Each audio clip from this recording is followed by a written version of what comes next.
नमस्कार. आज आपण एक खूप महत्त्वाचा विषय समजून घेणार आहोत. वुमन्समध्ये म्हणजे स्त्रियांमध्ये हार्ट डिसीजचे सिम्पटम्स वेगळे का असतात. हार्ट अटॅकबद्दल आपण सगळ्यांनीच ऐकलेलं आहे, परंतु अजूनही एक मोठा गैरसमज आहे. हार्ट प्रॉब्लेम्स म्हणजे पुरुषांची समस्या फक्त. अनेक महिलांना वाटतं की मला छातीमध्ये तीव्र वेदना नाही आहेत, म्हणजे माझी हार्टची समस्या काहीच नाही आहे. पण वास्तव थोडंसं वेगळं असतं. सगळ्यात आधी हार्ट अटॅक म्हणजे काय ते थोडक्यात समजून घेणं आपल्याला गरजेचं आहे. आपल्या हार्टला रक्तपुरवठा करणाऱ्या ज्या रक्तवाहिन्या असतात त्यात ब्लॉकेजेस आला तर हार्ट मसल्सना पुरेसं रक्त मिळत नाही, तेव्हा वेदना किंवा इतर लक्षणं आपल्याला दिसू लागतात. पुरुषांमध्ये जे क्लासिक सिम्पटम्स दिसतात ते आपल्याला माहीत आहेत. छातीत दाबल्यासारखं वेदना होणं, जडपणा येणं, डाव्या हातामध्ये जाणाऱ्या वेदना, घाम येणं, श्वास लागणं, चालताना त्रास होणं आणि बसल्यावरती ते कमी होऊन जाणं, हे सगळं टेक्स्टबुक पॅटर्न आहे. परंतु वुमन्समध्ये म्हणजे स्त्रियांमध्ये नेहमी असंच दिसतं असं नाही. महिलांना अनेक वेळा तीव्र वेदना होत नाहीत, त्याऐवजी फक्त जडपणा वाटतो, कधीकधी खूप थकवा जाणवतो जो अचानक सुरू होतो. कधीकधी मळमळ, उलटी, पोटात दुखणं, पाठीत किंवा मानेमध्ये वेदना जाणवतात. काही वेळा फक्त श्वास लागणं हे एकच लक्षण दिसून येतं. मग अशा वेळेस आता पुढचा प्रश्न असं आपल्याला निर्माण होतो की नेमकं हे असं का होतं. तर याचं पहिलं कारण आहे ते म्हणजे हार्मोन्स.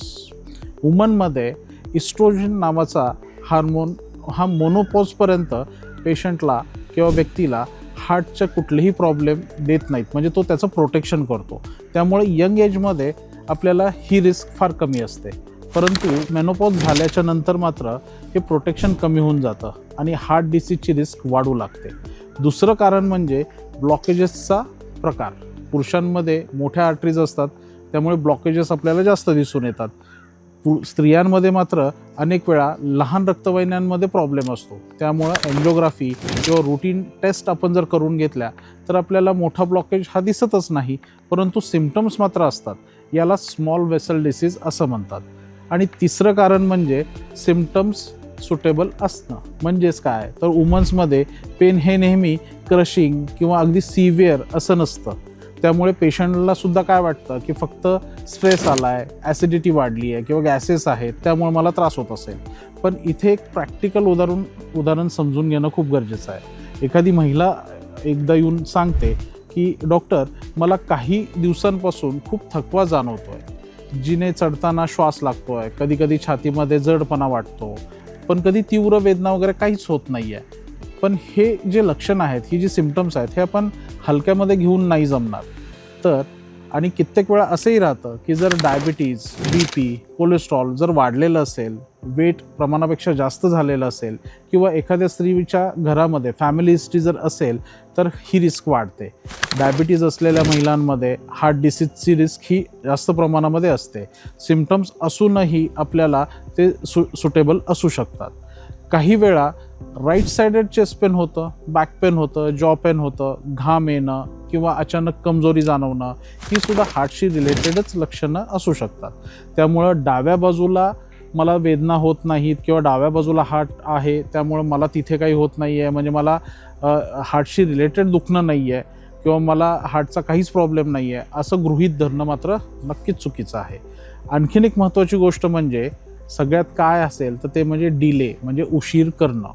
वुमन्समध्ये म्हणजे स्त्रियांमध्ये अनेकदा घरकाम, मुलांचं काम किंवा आपल्याला स्वतःमध्ये काही सिम्पटम्स नाहीत किंवा थोडेसे दिसले तरी त्याच्याकडे दुर्लक्ष करणं, थकवा असेल, स्ट्रेस असेल तरीसुद्धा कामाच्या ओघामध्ये ते सगळं पुढे ढकलत जाणं.